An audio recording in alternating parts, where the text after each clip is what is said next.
আমাদেরকে শত্রু মনে করেন, যারা আমাদেরকে গালি দেন, যারা আমাদেরকে স্টেজে অপমান করেন, বিভিন্নভাবে নানানভাবে লাঞ্ছিত করেন, অথবা আমাদের ময়দানে কথা বলতে দেন না, এখন আমাদের ভাইয়ে ভাইয়ে দ্বন্দ্ব বেড়েছে না কমেছে?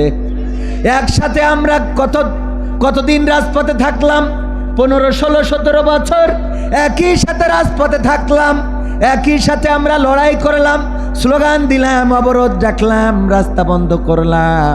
এখন কি এমন হয়ে গেল? কিসের কারণে এখন আবার ভাইয়ে ভাইয়ে দ্বন্দ্ব বেঁধে গেল? কিসের কারণে? কারণ তো একটাই, যেই নবী মুহাম্মদ 40টা বছর মক্কাবাসীর কাছে কি ছিলেন? আল আমিন। কি ছিলেন? আল আমিন, বিশ্বস্ত। এমনকি তারা আল্লাহর নবী সাল্লাল্লাহু আলাইহি সাল্লামকে সর্বোচ্চ সত্যবাদী হিসাবেই জানতেন। শুধু জানতেন না, মেনেও নিয়েছিলেন। আল্লাহর রাসূলকে তারা এমন করে গ্রহণ করেছিলেন। মক্কা কাবা সংস্কার করার পরে হাজরে আসওয়াদ নামক কালো পাথরটা বসাতে হবে।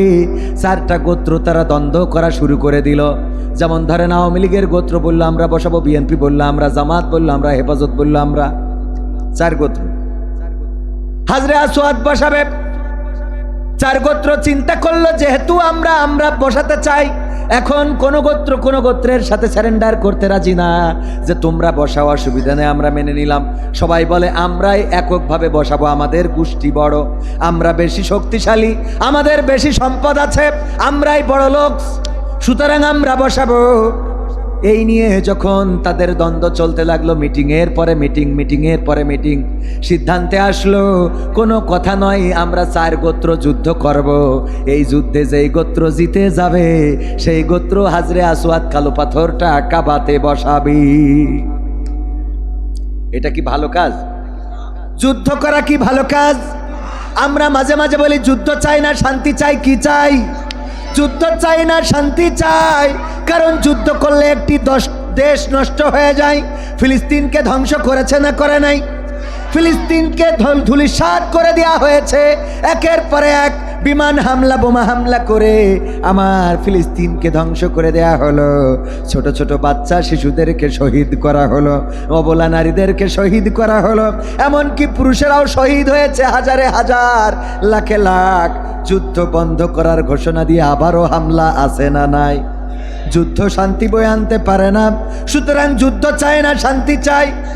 এই শান্তির জন্যে তারা আলোচনা করে পরামর্শ করলো, দেখো যুদ্ধ না করে একটা কাজ করা যায়, আগামীকাল সকালে যে কাবায় প্রথম আসবে তার বিচার আমরা মেনে নেব। যেই লোকটি প্রথম কাবায় প্রবেশ করবে সে যেই সিদ্ধান্ত দেবে সেই সিদ্ধান্তই আমরা মেনে নেব। বলেন আল্লাহু আকবার। পরের দিন তারা সবাই অপেক্ষায়, দেখা যাক কে ভোরে কাবায় প্রবেশ করে। দেখা গেল ভোর বেলায় আর কেউ নয়, তাদের পছন্দের মানুষটি, তাদের প্রিয় মানুষ আল আমিন হযরত মুহাম্মদ সাল্লাল্লাহু আলাইহি ওয়াসাল্লাম কাবায় প্রবেশ করেছেন। পড়ে না সুবহানাল্লাহ? বলেন, জোরে বলেন সুবহানাল্লাহ। আল্লাহ অতি পবিত্র, আল্লাহ বড় পবিত্র। তিনি নবী মুহাম্মদকে ওই দিন ঢুকালেন মসজিদুল হারামে, কাবায় ঢুকালেন। কাবায় আসার পরে ওই কাফেরেরা বলল, দেখেছো আজকে আমরা যাকে বড় বিশ্বাস করি, যাকে আমরা সত্যবাদী মনে করি, যাকে আমরা ইনসাফপূর্ণ বিচারের ভারসাম্য যার মধ্যে আছে আমরা মনে করি, সেই ব্যক্তি কাবায় প্রবেশ করেছে, সুতরাং তার দেওয়া রায়টা আমরা মেনে নেব।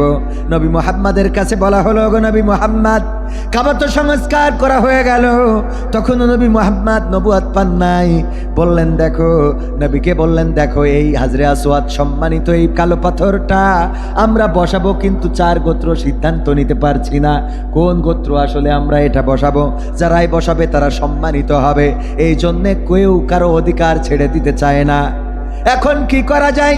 নবী মুহাম্মদ সাল্লাল্লাহু আলাইহি সাল্লাম বললেন, তোমাদের 4 জন তোমাদের 4 গোত্রের 4 জন দলপ্রধান গোত্রপ্রধানদেরকে নির্বাচিত করো। তোমাদের মধ্যে কে প্রধান, একজন একজন করে 4 জন 4 দল থেকে পাঠাও। 4 গোত্র থেকে 4 জন গোত্রপ্রধান তারা আসলো। আল্লাহর নবী সাল্লাল্লাহু আলাইহি সাল্লাম নিজের চাদরটা বিছিয়ে দিলেন, তারপরে চাদরের উপরে পাথরটা রাখলেন। এবার বললেন 4 গোত্র প্রধানের 4 জন তোমরা 4 কোণা ধরো এবং হাজরে আসওয়াদ যেখানে বসাতে হবে সেখানে নিয়ে যাও। 4 গোত্র প্রধান নিয়ে গেল। আল্লাহর নবী সাল্লাল্লাহু আলাইহি সাল্লাম আবার চাদর থেকে পাথরটা নিয়ে যেই জায়গায় স্থাপন করা লাগবে সেখানে স্থাপন করে দিলেন। বলেন আল্লাহু আকবার। 4 গোত্রের যুদ্ধ থেকে বাঁচিয়ে দিলেন কে? আমার নবী মুহাম্মদ। এবং এই রায়টাও তারা মেনে নিলেন, এই বিচারটা মেনে নিলেন যে চাদরের উপরে রেখে দাও, চাদরটার 4 কোণায় 4 জন দাঁড়াও, আমি রেখে দিলাম, নিয়ে যাও। ওখানে রাখার পরে নবী মুহাম্মদ রাখলেন। কেউ কোনো অভিযোগ করে নাই, বরং রায়টা মেনে নিয়েছেন, বিচারটা মেনে নিয়েছেন। কিন্তু যেই দিন আল্লাহর নবী বললেন, ওগো মক্কাবাসী তোমরা সবাই আসো, আমি তোমাদের কিছু কথা শোনাতে চাই। ওগো মক্কাবাসী সবাই একত্রিত হয়ে যাও, আগামী যে দিন আসছে সেই দিন তোমাদের একটু সিদ্ধান্ত নিতে হবে, ডিসিশন নিতে হবে। তোমরা কোন দলের পক্ষে সিল মারবা? কথা তো একই, কাজও একই, বোঝেননি? কথাও এক, কাজ এক। এখন তোমাদের সিদ্ধান্ত নেওয়ার সময় এসেছে। আল্লাহ আমাকে নবী করে পাঠিয়েছেন, আমি তোমাদের উপরে নবী হয়ে এসেছি। তোমাদেরকে আমি যদি বলি, ওগো মক্কাবাসী এই পাহাড়ের ওই পাশে বাঘ আছে, তোমরা বিশ্বাস করবা নাকি? বলে তা করব। যদি বলি পাহাড়ের ওই পাশে শত্রু আছে, বিশ্বাস করবা নাকি? বলে তা করব। কারণ তুমি কোনোদিন মিথ্যা বলো নাই, কোনোদিন প্রতারণা করো নাই, কোনোদিন কাউকে গালি দাও নাই, গালমন্দ করো নাই, সুতরাং তোমার কথা বিশ্বাস করা যায়। আল্লাহর নবী বললেন, যদি তাই হয় তোমাদের জীবনের পরে আর একটা জীবন আছে, সেই জীবনে আল্লাহ তোমাদের আমল নামার হিসাব নিবেন, তোমাদের নেক এবং বদ আমলের হিসাব হবে। ওই দিন যারা আমি মুহাম্মদকে নবী বলে মেনে নেবে, আল্লাহকে রব বলে স্বীকার করে নিয়ে তার ইবাদত বন্দেগী করবে, তারা বেঁচে যাবে। আর যারা আল্লাহ এবং আমাকে মানবে না, তারা জাহান্নামের আগুনে নিক্ষিপ্ত হয়ে যাবে। এই কথা বলার পরে যেই মক্কাবাসী নবী মুহাম্মদকে আল আমিন বলতো, সেই মক্কাবাসী আবার নবী মুহাম্মদকে পাগল বলে আখ্যায়িত করেছে। বলেন ঠিক কিনা? এখনো এরকম বলে না? বলে না? এখন পাগল না বললেও বলে রাজাকার। কি কার? স্লোগান ঠিক আছে না নাই? আগেও ছিল, একটু চেঞ্জ হয়েছে। আল্লাহর নবী যেভাবে সতর্ক করেছিলেন, এখনো সতর্ককারীরা একইভাবে সতর্ক করেন যে আগামীর দিন আসছে, সেই দিন যদি তোমরা আল্লাহ ও তার রাসূলের পক্ষ না নাও, তাইলে কিন্তু বড় বিপর্যয় নেমে আসতে পারে। দুনিয়ার জমিনে লাঞ্ছনা আসতে পারে, আর পরকালের জীবনেও গঞ্জনা আছে না নাই? কথা কয় না? আছে না নাই? এবার আসেন, এই কথাগুলো যারা বলে তারা কি খারাপ লোক? কথা কয় না? তারা কি খারাপ লোক? তারা খারাপ লোক না, কিন্তু এই লোকগুলোর নামে মামলা হামলা আছে না নাই? এই লোকগুলোর নামে শুধু মামলা একটা না, কারো নামে 10টা 20টা 15টা। আমার ভাইজান এখনো চেয়ারে বসে আছেন, আপনাদের পরিচিত মানুষ। এই লোকটা খারাপ না ভালো? এই লোকটার বাড়িটা কয়বার ভাঙা হয়েছে আমি না আপনারা ভালো করে জানেন। সত্য বলছি না মিথ্যা বলছি? ভাঙা হয়েছে না হয় নাই? কি অপরাধ করলেন? কোন অপরাধে ভাঙলেন? কোন অপরাধের কারণে মামলা দিলেন? কোন অপরাধের কারণে বাড়ি ছাড়া করলেন? কোন অপরাধের কারণে জেলে ভরলেন? কোন অপরাধের কারণে সোনার মানুষগুলোকে ফাঁসির কাস্টে ঝুলিয়ে ঝুলিয়ে বিদায় করে দিলেন? কোরআনের পাখি আল্লামা দেলওয়ার হুসাইন সাইদি, যারা বয়ান শুনে অন্য ধর্মের মানুষেরা পর্যন্ত কালেমা পড়ে মুসলমান হয়ে যেত, সেই মানুষটাকে 13টা বছর এই বয়োবৃদ্ধ মানুষটাকে কেন কারাগারে রাখলেন? অপরাধটা কি? আল্লামা সাইদি কোনোদিন চুরি করেছেন? কোনোদিন ডাকাতি করেছেন? কোনোদিন কারো সম্পদ কি ফাঁকি দিয়েছেন? জাতীয় সংসদের সদস্য ছিলেন, একবার নয় 2বার ছিলেন। তিনি 10টা বছর জাতীয় সংসদের সদস্য। একটা টাকার দুর্নীতি করেছে এমন প্রমাণ কি বের করতে পেরেছে নাকি? কথা কয় না? পেরেছে? যেই মানুষটা 2বার সংসদ সদস্য নির্বাচিত হলেন, বাংলাদেশের মানুষের শুধু নয়, বিধর্মীরা ভোট দিয়েছে, হিন্দুরা ভোট দিয়েছে, এমনকি তার পক্ষে সাক্ষ্য দেওয়ার জন্যে বিপক্ষের সাক্ষী পর্যন্ত হিন্দু হওয়ার পরেও সুরঞ্জিত কি যেন সুকরঞ্জন বালি একজন হিন্দু রাষ্ট্রপক্ষের সাক্ষী ছিল। সেই রাষ্ট্রপক্ষের সাক্ষী পর্যন্ত সিদ্ধান্ত নিল আমি সাইদির বিরুদ্ধে সাক্ষ্য দেব না। কথা কয় না, ঠিক না বেঠিক? এই সিদ্ধান্ত নেওয়ার কারণে সুখরঞ্জন বালি না মুসলমান, না নামাজি, না দাড়িওয়ালা, না টুপিওয়ালা, না জুব্বাওয়ালা, বরং সে নরেন্দ্র মোদীর লোক। ঠিক না বেঠিক? একই জাতের। ওগো আমার ভাইয়েরা, সেই মানুষটাকে পর্যন্ত গুম করে দেয়া হলো, ভারতের দমদম হাসপাতাল জেলখানাতে পাওয়া গিয়েছিল। বলেন ঠিক না বেঠিক? হয়তো হিন্দু হওয়ার কারণে বেঁচেছিল, হিন্দু হওয়ার কারণে হয়তো একটু দাদারা বেঁচে থাক। ঠিক না বেঠিক? আলোচনা কি চলবে? শুনতে কি রাজি আছেন? সঙ্গীত কি শোনাবো? সঙ্গীত শোনাবো আমার যুবকদের জন্য। সঙ্গীত আছে না নাই? আজকালকের ছেলেরা বই নিয়ে আর বসে না, ও বাবা গুগলে সার্চ করিয়া পড়ি। ওরে কালের মেয়েরা কোরআন হাদিস ধরে না, এখনকার মা বোনেরা এই কোরআন পড়ে না, ও আল্লাহ টিকটকে ভিডিও ওরা করে। সাপাই নবাবগঞ্জে করে না, করে এখানেও টিকটকে ভিডিও করে। ওরা কারা? কোত্থেকে এলো ওরা? বোরখা পরে টিকটক করার লোক আছে না নাই? বোরখা পরে ঘুরে ঘুরে টিকটক করে। আমি বলি এইগুলো আল্লাহওয়ালা টিকটকার। কি টিকটকার? আল্লাহওয়ালা মানে সব যাই যাক, কিন্তু বোরখা ছাড়বে না, পর্দা করে টিকটক করে। ওগো আমার ভাইরা, এই সমাজ কোন সমাজে আমরা এসে পতিত হয়েছি। আগে সকাল বেলাতে দেখতাম আমাদের মা বোনেরা গুনগুন করে কোরআন তেলাওয়াত করতেন। বলেন ঠিক না বেঠিক? এখন কি এই কোরআন তেলাওয়াত আছে? মক্তবগুলোতে ছাত্রদের ভিড় পড়ে যেত, সারিবদ্ধভাবে সকালবেলা কোরআন বুকে নিয়ে আর বিবুকে নিয়ে শীতে মাপলা জড়িয়ে কাঁপতে কাঁপতে কাঁপতে কাঁপতে মাদ্রাসায় যেত কোরআন শিখার জন্যে। এখন এই সংখ্যাটা অনেক জায়গায় একদমই নাই। বলেন ঠিক কিনা? আজকালকের ছেলেরা বই নিয়ে আর বসে না, গুগলে সার্চ করিয়া পড়ে। ওরে কালের মেয়েরা কোরআন হাদিস ধরে না, এখনকার মা বোনেরা কোরআন হাদিস পড়ে না, ও আল্লাহ টিকটকে ভিডিও ওরা করে। আজকালকের ছেলেরা বই নিয়ে আর বসে না, গুগলে সার্চ করিয়া পড়ে।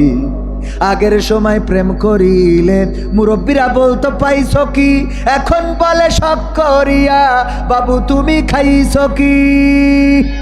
আগের সময় প্রেম করিলে মুরব্বী জনেরা বলতো পাইছো কি, এখন বলে শখ করিয়া বাবু তুমি খাইছো কি। লজ্জা শরম নাই, আইলাম কোন জামানাই, লজ্জা শরম নাই, আইলাম কোন জামানাই, ভবিষ্যৎ দেখি অন্ধকারে। আজকালকের ছেলেরা বই নিয়ে আর বসে না, ও বাবা মোবাইলে সার্চ করিয়া পড়ি। নতুন করে হয়েছে চালু এখন আবার কোন ট্রেন্ড, পরিচয় করাই দেখি এই আমার গার্লফ্রেন্ড। আছে না নাই? নতুন করে হয়েছে চালু এখন আবার কোন ট্রেন্ড, পরিচয় করাই দেখি এই আমার বয়ফ্রেন্ড। শরমের মাথা খাইয়া গেছে ওরা পাগল হইয়া, শরমের মাথা খাইয়া গেছে সব পাগল হইয়া, ভবিষ্যৎ দেখি অন্ধকারে। আজকালকের ছেলেরা বই নিয়ে আর বসে না, ও বাবা গুগলে সার্চ করিয়া পড়ি। ওরে কালের মেয়ে মেয়েরা কোরআন হাদিস ধরে না, এখনকার মা বোনেরা পবিত্র কোরআন পড়ে না। ও আল্লাহ, টিকটকে ভিডিও ওরা করে। আজকালকের ছেলেরা বই নিয়ে আর বসে না, গুগলে সার্চ করিয়া পড়ি। ঠিক বললাম না ঠিক বললাম? এখন যুবক ছেলেগুলো সব মোবাইল আসক্ত, আছে না নাই? বই ধরে না আগের মতো, এখন আর বই পড়ে না, ইসলামী সাহিত্য পড়ে না, জ্ঞান অর্জন করে না। যদি কিছু জানতে চায় গুগল মামার কাছে জিজ্ঞাসা করে, মামা এটা বলে দেন। নতুন আবার ফিতনা হয়েছে এআই। কি এআই? এখন ওর সাথে গল্প করা যায়। কি করা যায়? গল্প করা যায়। এআই কে আপনি যা বলতে চান তাই করে দেবে, যা শুনান, যা শুনতে চান তাই শুনিয়ে দেবে। আপনি যদি জিজ্ঞাসা করেন চাঁপাইনবাবগঞ্জ কোথায়, এই শিবগঞ্জ কনসার্টে আসবো কিভাবে, ও একেবারে রাস্তা বলে দেবে। ঢাকা থেকে কেমন করে রওনা দেবেন, কোন কায়দায় আপনি এখানে পৌঁছাবেন, এর নাম কি আই। আপনারা বোঝেন তো? এটা অনেক মুরব্বী এটা বুঝবেনই না, কিন্তু এগুলো এক নয়া ফিতনা শুরু হয়েছে। কি ফিতনা? নয়া ফিতনা। ও আমার ভাইরা, সব যদি এরকম এআই নির্ভর হয়ে যায়, গুগল নির্ভর হয়ে যায়, অনলাইন নির্ভর হয়ে যায়, তাইলে মানুষের আর কোনো মেধা থাকবে? মেধা থাকবে? মেধা থাকবে না। আপনার ফোনে যেহেতু মোবাইল রাখা যায়, সুতরাং আপনি এখন হাফেজ হওয়ার চিন্তা বাদ দিলেন, যে ফোনে যেহেতু মেমোরি আছে, মেমোরিতে লোড করে রাখবো, খামাখা মাথার মধ্যে ঢুকানোর দরকার কি? এরকম চিন্তা আসতে পারে না? কথা কয় না? অথচ এই কোরআন, আল্লাহর নবী কোরআন সংরক্ষণের জন্য হাফেজদেরকে গুরুত্ব দিয়েছেন, বিশ্বনবীর সাহাবীরাও গুরুত্ব দিয়েছেন। কারণ হলো এমন একটা কিতাব কিয়ামত পর্যন্ত সংরক্ষণ করবেন, এটা সিনার মধ্যে ধারণ করার দরকার আছে না নাই? মেমোরিতে ধারণ করার দরকার আছে না নাই? হঠাৎ করে যদি আমাদের এই বিশ্বের এআই গুলো অথবা এই ডিজিটালাইজড সব কিছু আল্লাহ রাব্বুল আলামিন ধ্বংস করে দেন, আল্লাহর ক্ষমতা আছে না নাই? বিদ্যুৎ চমকাইলো কোথায়? কোথায়? আকাশে বিদ্যুৎ চমকায়। হঠাৎ করে বাড়ির টেলিভিশন নষ্ট হয় না? হয় না? কথা কয় না? বিদ্যুৎ চমকাইছে আকাশে, ফিউজ পড়ে গেছে বাড়িতে, ঘরে, তাই না? আল্লাহ রাব্বুল আলামিন যদি এমন কিছু করেন যে বিকট কোনো একটা শব্দ হবে, সব স্যাটেলাইট চুরমার হয়ে যাবে, ফোনগুলো নষ্ট হয়ে যাবে, নেটওয়ার্ক চলে যাবে, আবার দুনিয়ার মানুষ আগের জামানায় ফিরে আসবে। এখন বলেন দেখি, যারা মোবাইল নির্ভর হয়ে গেছেন, যারা ফোন নির্ভর হয়ে গেছেন, নিজের কোনো বিদ্যা, নিজের কোনো জ্ঞান বোধ বুদ্ধি নাই, এই উপায় আপনাদের কি হবে? একটু চিন্তা করেন, একটু চিন্তা করে দেখেন। হঠাৎ করে শেখ হাসিনা ইন্টারনেট বন্ধ করে দিয়েছে, মনে আছে না নাই? ইন্টারনেট বন্ধ করে দিল, মোবাইলে আর টাওয়ার পায় না, কেউ কারোর সাথে যোগাযোগ করতে পারে না, কেউ কারো খোঁজ নিতে পারে না। ঢাকাতে পড়ে সন্তান আমার, না জানি কি হলো, এতটুকু জানারও সুযোগ। যদি শেখ হাসিনা বন্ধ করতে পারে, তা আল্লাহ মনে হয় পারে না? কথা কয় না? শেখ হাসিনা যদি ইন্টারনেট বন্ধ করতে পারে, আল্লাহ তো গুড়াতে তার কেটে দেবে ডাইরেক্ট। ঠিক না বে? ঠিক। এই ক্ষমতা আল্লাহর আছে না নাই? এই জন্য মোবাইল নির্ভর হওয়া যাবে না, ফোন নির্ভর হওয়া যাবে না, নিজেরা বই নির্ভর হওয়ার দরকার আছে না নাই? আল্লাহ বললেন ইকরা বিসমি রাব্বিকাল্লাযী খলাক। আল্লাহ প্রথম যে আয়াত নাজিল করলেন সেটা কি? ইকরা। কি? ইকরা, পড়ো, পড়ো, খালি পড়ার উপরে থাকো। যদি পড়তে পারো বলতে পারবা, যদি পড়তে পারো লিখতে পারবা, যদি পড়তে পারো তাহলে তৈরি করতে পারবা, যদি পড়তে পারো নতুন কিছু আবিষ্কার করতে পারবা, যদি না পড়ো তাইলে আবিষ্কার করা সম্ভব হবে। আমার নবী মুহাম্মদ কোনো স্কুলে যান নাই, কোনো ভার্সিটিতে যান নাই, কোথাও পড়েন নাই, কিন্তু পড়িয়েছেন কে? আমার আল্লাহ রাব্বুল আলামিন আমার নবীকে পড়ালেন, বললেন ইকরা, পড়ো, পড়ো তোমার প্রভুর নামে যিনি তোমাকে সৃষ্টি করেছেন। ওগো আমার ভাইয়েরা, আল্লাহ রাব্বুল আলামিন আল্লাহর নবীকে পড়ানো দিয়ে শুরু করলেন, আর সেই নবীকে আল্লাহ বিশ্ববাসীর জন্য শিক্ষক বানিয়ে দিয়েছেন। বলেন সুবহানাল্লাহ। পড়ালেন কে? আল্লাহর ছাত্র, আল্লাহ পড়িয়েছেন। এই জন্যে আল্লাহ রাব্বুল আলামিন নবী মুহাম্মদকে শিক্ষক করে দিয়েছেন গোটা বিশ্বের মানুষের জন্য। আল্লাহর নবীর আদর্শের মধ্যে সব কিছু আছে না নাই? রাষ্ট্র ক্ষমতায় ছিলেন বিশ্বনবী, আবার ছাগল চড়িয়েছেন বিশ্বনবী, অন্যের আন্ডারে চাকরি করেছেন বিশ্বনবী, আবার নিজেও চাকরি দিয়েছেন বিশ্বনবী, দান করেছেন বিশ্বনবী, হাদিয়াও নিয়েছেন বিশ্বনবী। আল্লাহর নবী সাল্লাল্লাহু আলাইহি সাল্লাম এই পৃথিবীর জমিনে প্রতিটা সেক্টরে সেক্টরে সব জায়গায় ভূমিকা রেখেছেন। স্ত্রীর সাথে কেমন আচরণ করা লাগবে আল্লাহর নবী সেটা করে দেখিয়েছেন না দেখান নাই? স্ত্রীদের সাথে রোমান্টিকতার দরকার আছে না নাই? আল্লাহর নবী রোমান্টিকতা করেছেন। স্ত্রীকে বললেন, ওগো স্ত্রী চলো, আজকে চাঁদনি রাত, আকাশে চাঁদ উঠেছে, চলো তোমার সাথে আমি একটু দৌড় প্রতিযোগিতা করব, দেখব দৌড় প্রতিযোগিতায় কে ফার্স্ট হয় কে সেকেন্ড হয়। আল্লাহর নবী স্ত্রীকে নিয়ে দৌড় দিলেন, দৌড় প্রতিযোগিতা করলেন। বলেন তো দেখি, আমরা যারা আল্লাহর নবীর উম্মত আজ পর্যন্ত স্ত্রীর সাথে একটা র্যাকেট কি খেলেছেন? কখনো খেলেছেন? শীতকাল আসছে, র্যাকেট খেলবেন কার সাথে? কথা কয় না, মানে যুবকরা বলছে আমাকে তো বউই নেই, তা কব কি? ঠিক না বে ঠিক? যাদের আছে তারা বলেন কার সাথে র্যাকেট খেলতে হবে?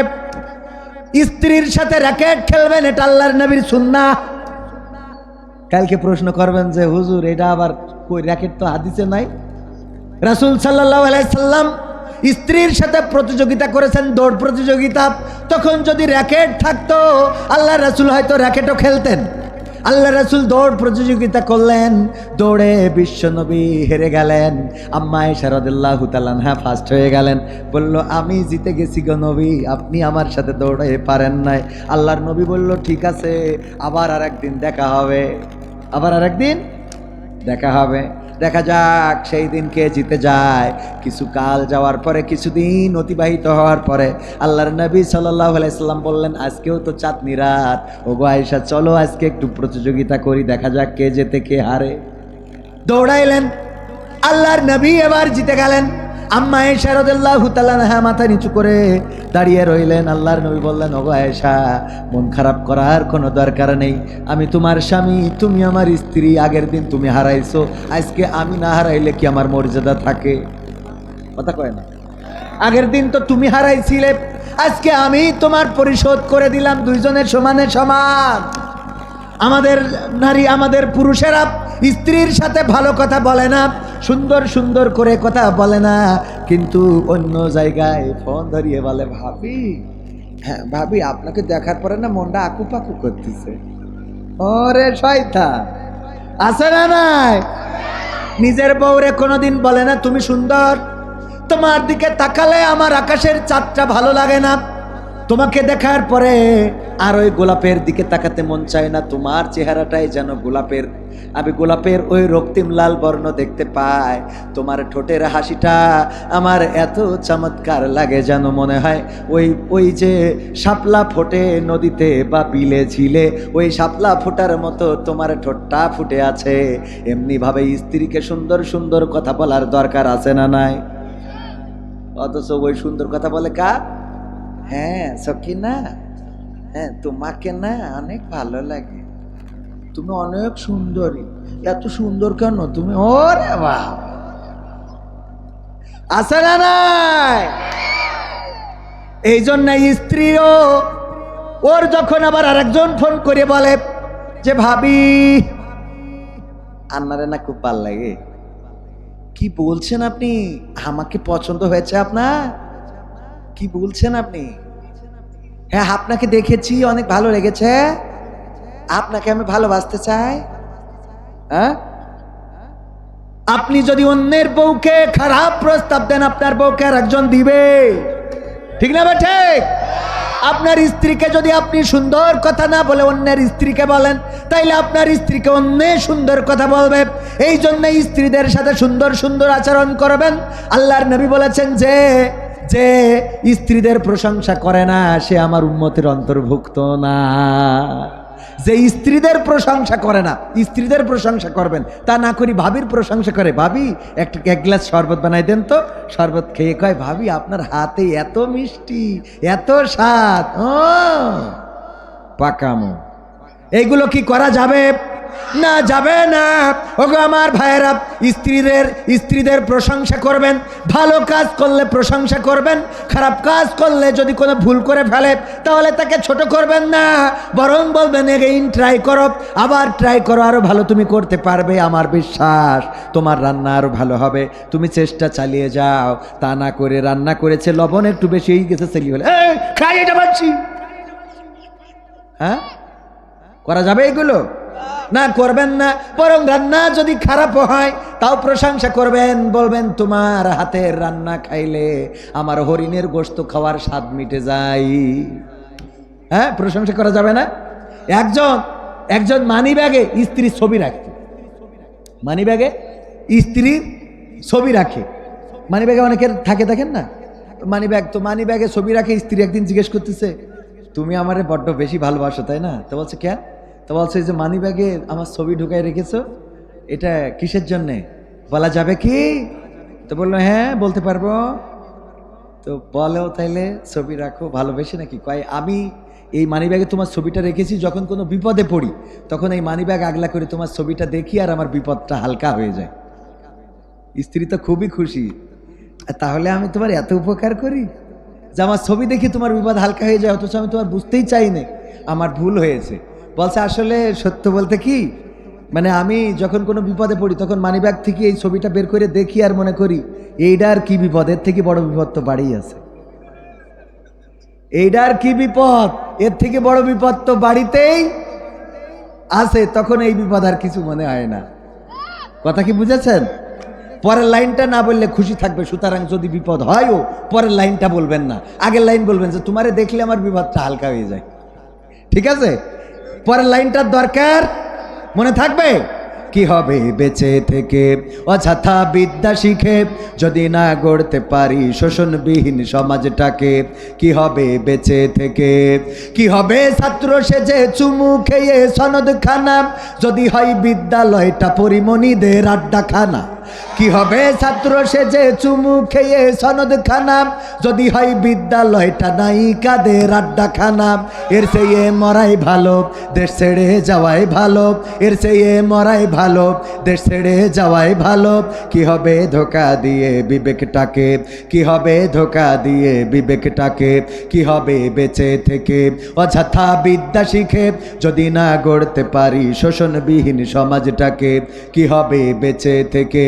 কি হবে যুবক নামের বোঝা হয়ে এই ধরাতে, যেখানে মা বোনেরা ধর্ষিতা হয় দিনে রাতে? ধর্ষণ আছে না নাই? এই ধর্ষণ যদি বন্ধ করতে হয় তাহলে কি করা লাগবে? কোরআনের আইন কায়েমের দরকার আছে না নাই? কোরআনের আইন কায়েম যতদিন না হয় ততদিন একটা কাজ করা লাগবে, সেটা হলো ধর্ষণ বন্ধ করার জন্যে আমার অবিবাহিত যুবকদেরকে বিয়েটা সহজ করে দিতে হবে। কি করতে হবে? বিয়েটা সহজ করতে হবে। ছেলে যদি বড় হয় তাড়াতাড়ি দায়িত্ব নিয়ে বিবাহ দিয়ে দেন, কারণ এই ছেলে অন্যায় করতে পারে, আপনার মান সম্মানে আঘাত দিতে পারে। আমি পবিত্র কোরআনের শুরুতে সেই আয়াতে কারিমাই তেলাওয়াত করেছি। আমার আল্লাহ বললেন, ইয়া আইয়ুহাল্লাযীনা আমানু কু আনফুসাকুম ওয়া আহলিকুম নার। আমার আল্লাহ বললেন, ওগো ঈমানদারেরা শোনো, তোমরা একটু কান খুলে শোনো, তোমরা নিজেদেরকে আগুন থেকে বাঁচাও এবং তোমাদের আহালদেরকে বাঁচাও। কথাটা কার? চিল্লায় বলেন, কথাটা কার? আল্লাহ বললেন তোমরা নিজেদেরকে আগুন থেকে রক্ষা করো আর তোমাদের আহালদেরকে বাঁচাও। আমাদের আহালগুলো ওরা তো আগুনের দিকে শুধু যায় না, বরং ওরা আমাদেরকেও আগুনের দিকে নিয়ে যায়। আপনার সন্তান নামাজ পড়ে না, ঘুমিয়ে থাকে, আপনি কোনোদিন ডাকলেন না মসজিদের জন্যে, আপনি কোনোদিন তারে ডেকে দিলেন না নামাজের জন্যে, আপনি কোনোদিন তারে ভালো কাজের জন্যে পাঠালেন না, ইসলামী আন্দোলনের জন্যে পাঠালেন না, দিন কায়েমের জন্যে পাঠালেন না। এই সন্তান পরকালের ময়দানে বিচারের কাঠগড়ায় যখন সন্তান জাহান্নামে যাবে তখন ফরিয়াদ করবে, ও আব্বা, ও আল্লাহ, তুমি আমার আব্বা আম্মাকে আমার সামনে এনে দাও।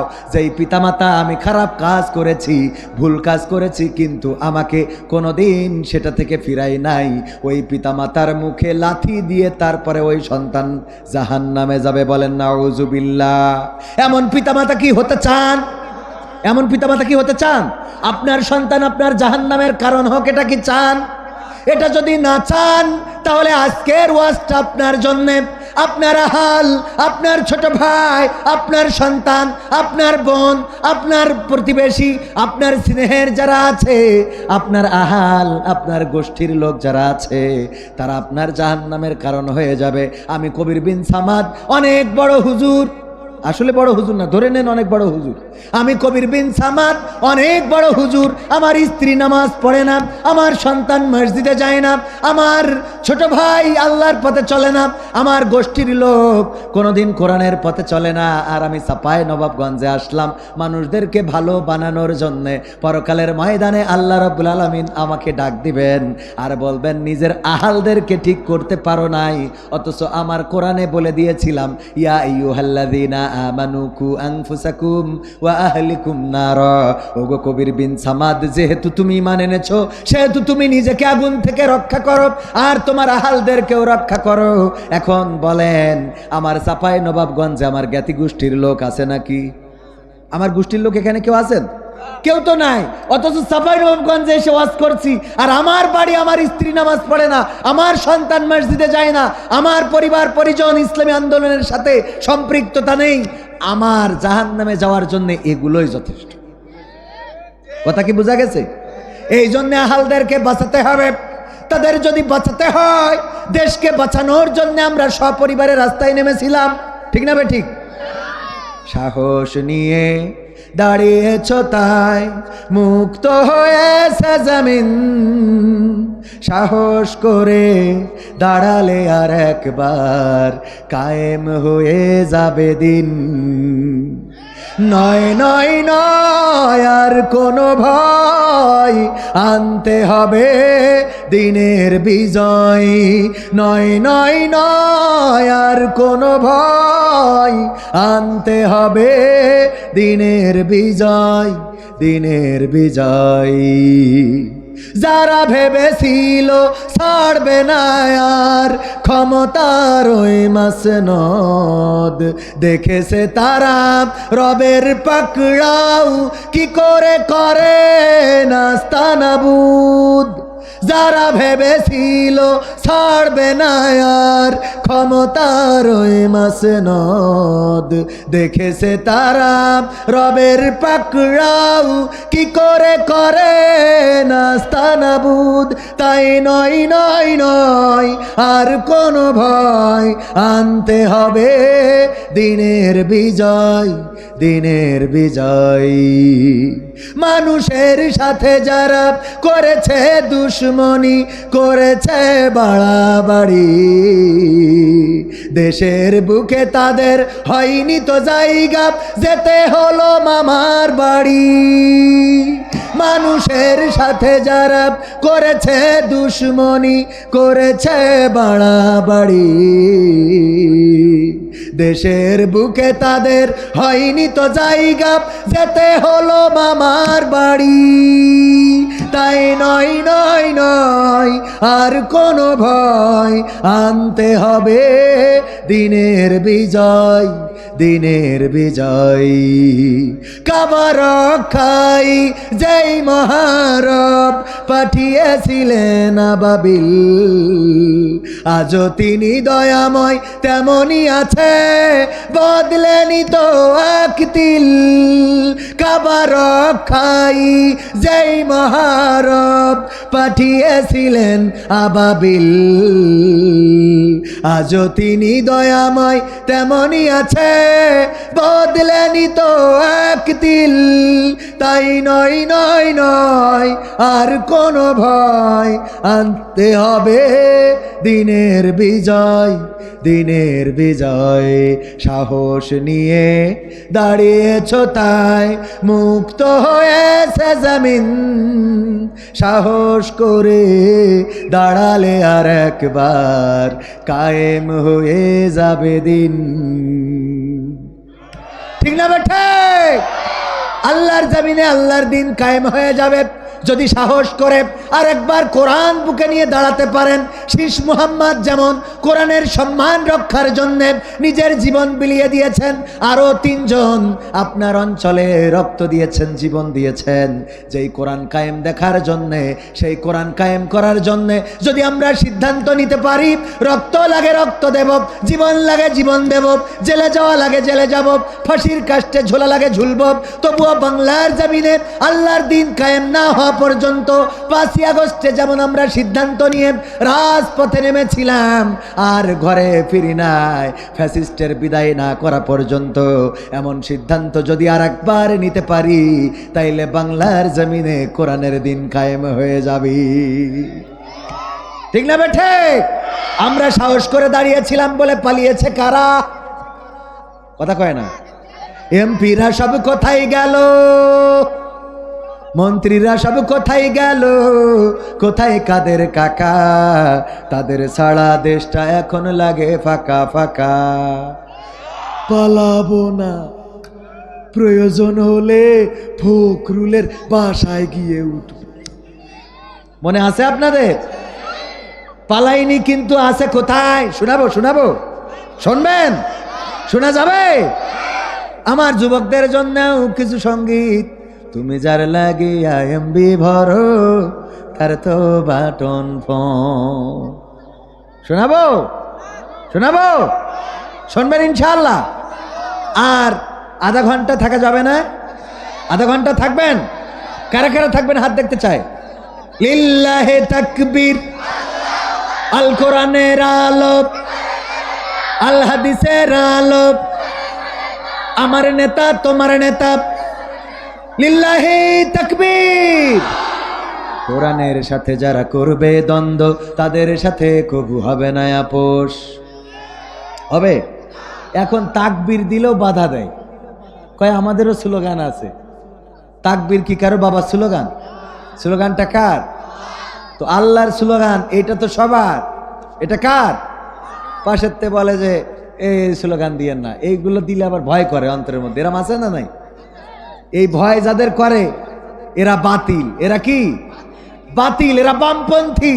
কারণ হক কথা, ডানপন্থী কথা শুনলে যাদের আগুন ধরে যায় গায়ে, বুঝে নেবেন এরাই বাতিল, এরাই বামপন্থী লোক। বলেন ঠিক কিনা? কোরআনের সাথে যারা করবে দ্বন্দ্ব তাদের সাথে কবু হবে না আপোষ। জেল জুলুম হলেও হবে, জেল জুলুম হলেও হবে, বিবেকের কাছে তবু রব নির্দোষ। আমার রবের কাছে রব নির্দোষ, মহান প্রভুর কাছে রব নির্দোষ। কোরআনের সাথে যারা করবে দ্বন্দ্ব তাদের সাথে কবু হবে না। কোরআনের কথা যারা বলে যাই আজ তাদের দমাতে কত ফন্দি, কাউকে ধরে নিয়ে দিয়েছে ফাঁসি, কাউকে রেখেছিল বন্দি।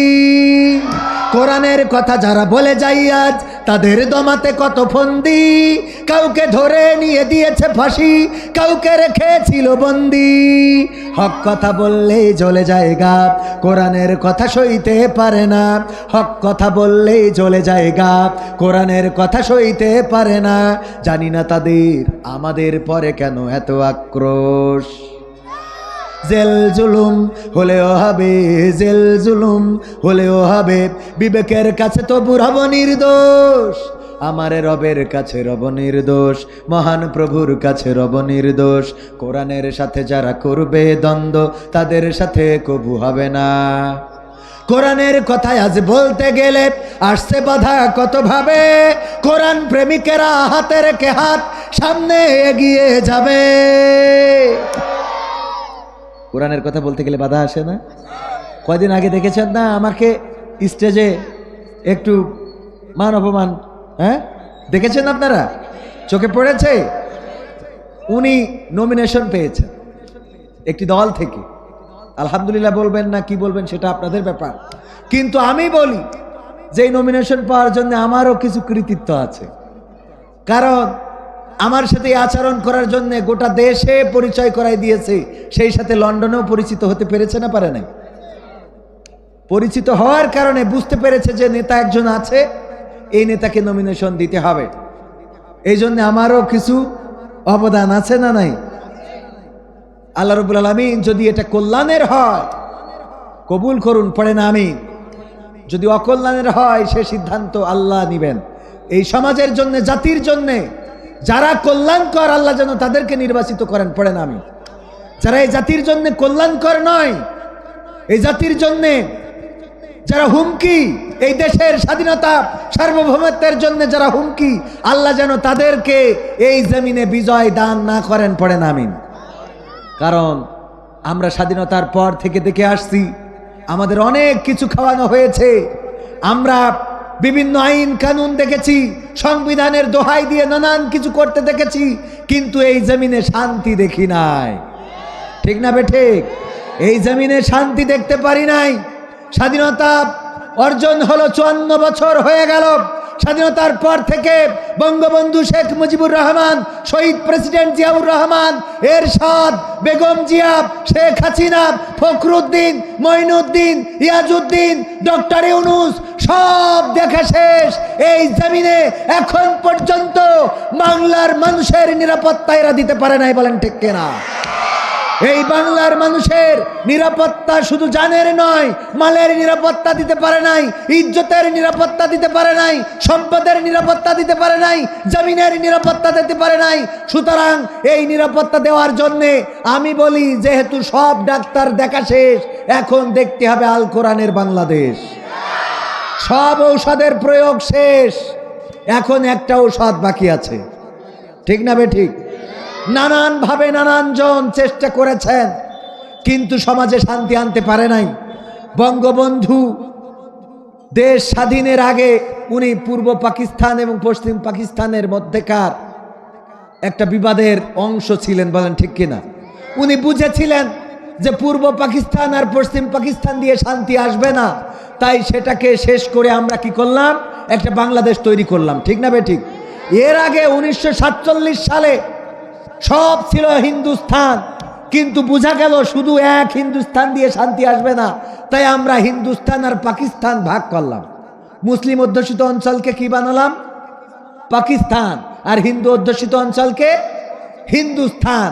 সেই হিন্দুস্তান বানালাম, পাকিস্তান বানালাম, তারপরেও শান্তি আসলো না বলে পাকিস্তানকে আবার বাংলাদেশ বানালাম। সেই বাংলাদেশ বানানোর পরে একের পর এক সরকার চেঞ্জ হয়েছে, একের পর এক সরকার এসেছে গিয়েছে, কিন্তু বাংলাদেশের মানুষের ভাগ্যের অবস্থার পরিবর্তন হয় নাই। এখনো নিরাপদে বাড়িতে ঘুমাতে পারে না, এখনো নিরাপদে স্ত্রী নিয়ে বেড়াতে যেতে পারে না। রাত হয়ে গেলে ভয় লাগে যে না জানি এই রাস্তায় কোন বিপদের সম্মুখীন হতে হয়। আর চাঁদাবাজি তো একেবারে মহামারীর রূপ ধারণ করেছে। ঠিক না বেঠিক? চাঁদা দিতে হয় না, ব্যবসা করে, চাঁদা দেয় না, দিতে হয় না, এমন লোক কমই আছে। এইগুলো বন্ধ করার জন্যে আমি প্রায়ই বলি যে এই গ্রামে যদি কারো রোগ হয়, গ্রামের একটা ডাক্তার আছে না, এই ডাক্তার এসে যদি চেক করে দেখে যে খারাপ অবস্থা, উনি কি ওষুধ দেয় না? বলে যে ভাই আমার দিয়ে হবে না, একটু দয়া করে কানসার্টে নিয়ে যাও, এটা বলে না? এবার কানসার্টে যাওয়ার পরে উনি যদি চেক করে দেখেন না পেটের মধ্যে কি আছে কি নাই, আমি তো বুঝে পাচ্ছি না, আল্ট্রাসাউন্ড করা দরকার বা একটু ভালো দেখানো দরকার, তাহলে চাঁপাইনবাবগঞ্জে নিয়ে যাও। চাঁপাইনবাবগঞ্জে যদি বলে আমাদের মেশিনটা তো ভালো নেই, আপনারা রাজশাহী ইবনে সিনাতে নিয়ে যান, এরকম বলে না? একের পর এক। রাজশাহী যদি মনে করেন যে না আমাদের দিয়ে হবে না, তাইলে বলবে এটা ঢাকায় রেফার করে দেন। ঠিক না বেঠিক? ওনারা ঢাকায় রেফার করেন। যদি ঢাকা মনে করে যে আমরা পারবো না, তাইলে বলে দেশের চিকিৎসা হবে না, যদি পয়সা থাকে তাইলে বিদেশে নিয়ে যান। বলে না? বলে না? আমি বলি যেহেতু স্বাধীনতার পর থেকে এত ডাক্তার চলে গেল, একেবারে গ্রাম থেকে শহর পর্যন্ত, একেবারে গ্রাম থেকে ঢাকা পর্যন্ত, কোনো ডাক্তারই তো শান্তি দিতে পারে নাই। সুতরাং একটু কি পরামর্শ দেওয়া যায় না যে যেহেতু আমাদের প্রেসক্রিপশনে, আমাদের ঔষধে এই দেশের চিকিৎসা হলো না, সুতরাং তোমাদের কাছে যে প্রেসক্রিপশন আছে সেই ঔষধ দিয়ে একবার চিকিৎসা করে দেখো। এটা কি একবার বলা যায় না যে যেহেতু আমাদের ওষুধে শান্তি আসছে না, সুতরাং আল্লাহর ঔষধ, আল্লাহর দেওয়া প্রেসক্রিপশন দিয়ে একটু চিকিৎসা করে দেখি? আল্লাহর প্রেসক্রিপশন যদি কায়েম হয়ে যায় তবেই শান্তি। কথা কয় না? তবেই শান্তি। আর পালাবে কারা? এমপিরা সব কোথায় গেল? মন্ত্রীরা সব কোথায় গেল, কোথায় কাদের কাকা? তাদের সারা দেশটা এখন লাগে ফাঁকা ফাঁকা, ওদের সারা দেশটা এখন লাগে ফাঁকা ফাঁকা। আইন মন্ত্রী আটকে গেল আইনেরই ফাঁকে, দাড়ি সারা দরবেশের ভণ্ড ভণ্ড লাগি। আইন মন্ত্রী আটকে গেল আইনেরই ফাঁকে, দাড়ি সারা দরবেশের ভণ্ড ভণ্ড লাগে। শুনছি কত নেতা নেত্রী খাইতেছে ভাই ডান্ডা, বিচারপতি কালামানিকের ফাটিয়েছে আন্ডা। পলকের ঝলক গেল, পলকের ঝলক গেল থামিয়ে নেটের চাকা। তাদের সারা দেশটা এখন লাগে ফাঁকা ফাঁকা, ওদের সারা দেশটা এখন লাগে ফাঁকা ফাঁকা। কই গেল সেই সংসদেতে মমতাজের গান, কোথায় গেল হজরত বলা স্বামী মুসলমান? এখন কি দেখা যায় খেলা হবে? এখন কি বলে? বলে না। কারণ ঐক্যবদ্ধভাবে এই জাতির রাজপথে দাঁড়ানোর কারণে যারা এই জাতির সোনার সূর্য সন্তানদেরকে মানুষ মনে করতে পারে নাই, তাদেরকে জেলে ভরেছে, ফাঁসির কাস্টে ঝুলিয়েছে, রিমান্ডে নিয়েছে, অত্যাচার নির্যাতন করেছে, খুন করেছে, গুম করেছে। আল্লাহ রাব্বুল আলামিন এই ঐক্যবদ্ধ জাতি যখন জুলাইয়ের রাজপথে নেমেছে তখন বিজয় দান করে দিয়েছে। ঠিক না বে ঠিক? কই গেল সেই সংসদেতে মমতাজের গান, কোথায় গেল হজরত বলা স্বামী মুসলমান? ইনু মেনন দীপু মনি আছে কারাগারে, বাপ করিলেও পাপ কখনো ছাড়ে কি আর তারে। কোথায় গেল স্পিকারের, কোথায় গেল স্পিকারের দৃষ্টি আঁকা বাঁকা? তাদের সারা দেশটা এখন লাগে ফাঁকা ফাঁকা, ওদের সারা দেশটা এখন লাগে ফাঁকা ফাঁকা। কোথায় গেল আরাফাত আর ব্যারিস্টার সুমন? কথা বলার সময় তারা করেনি ওজন। মুরগি কবির খাইছে ধরা, জাফর কোথায় আছে? গোপনে কি সেও গেল মোদি দাদুর কাছে? কোথায় গেল এ সালমের, কোথায় গেল এ সালমের কাড়ি কাড়ি টাকা? তাদের সারা দেশটা এখন লাগে ফাঁকা। লাগে না, লাগে না। কেন ফাঁকা ফাঁকা লাগে? কারণ আগে কিছু হইলেই অমনি আমরা মিডিয়ায় দেখতে পেতাম সুন্দর করে বিবৃতি দিয়ে দিচ্ছে এটা জামাত শিবিরের কাজ। কিছু হইলেই মামলা আছে না নাই? কিছু হইলেই দোষ। উদাহরণ দিতে চেয়ে বলি, এই যে আপনাদের এখানে বর্ডার আছে না, বর্ডার দিয়ে একজন বাইসাইকেলে করে মিস্টার বল্টু বালু নিয়ে যাচ্ছে। বাইসাইকেলে একটা বস্তায় বালু দাঁড় করালো প্রশাসনের ভাইয়েরা। এই এতে কি স্যার? বালু স্যার। কয় বর্ডার দিয়ে তুমি বালু নিয়ে যাচ্ছ, এটা কোনো কথা? চেক করে দেখে না সত্যিই বালু, কইলো যাও ছেড়ে দিলাম। এরপরে আবার দ্বিতীয় আর একদিন দেখে ওই সাইকেলে করে বস্তায় নিয়ে যায় কি যেন, কয় কি এতে? বালু স্যার। সত্যিই বালু? হ্যাঁ স্যার। আচ্ছা চেক করে দেখি। চেক করে দেখে বালু, বললো ঠিক আছে যাও। তৃতীয় আবার বস্তায় বালু ধরে বললো এই বালু ঢাকায় পাঠাবো। কারণ এই বালু শুধু বালু হইতে পারে না, কারণ বর্ডার দিয়ে মানুষ কত কি পাচার করে, তুমি খালি বালু পাচার করো সাইকেলে করে, এটা হইতে পারে না। ঢাকায় পাঠাইছে যে ল্যাবে দিয়ে এটা দেখবো এটাতে কোনো নাশকতা আছে কিনা। চেক করে দেখে না বালু। বল্টুর সাথে কনসার্টে দেখা, প্রশাসন লোক বলছে এই বল্টু সাইকেলে করি প্রতিদিন, এই বালু পাচার করিস কোন দুঃখী? ভারত থেকে মানুষ তো কত কি নিয়ে আসে, তুই সাইকেলে করি বালু পাচার করিস কেন? বলছে স্যার সত্যি কথা বলবো। কয় সত্যি কথা হলো স্যার আমি আসলে সাইকেলে করি বালু পাচার করিনি, আমি মূলত ভারত থেকে ওই সাইকেলটা পাচার করি। কি পাচার করে? আর চেক করে কি? সমাজটা এমন হয়ে গিয়েছিল,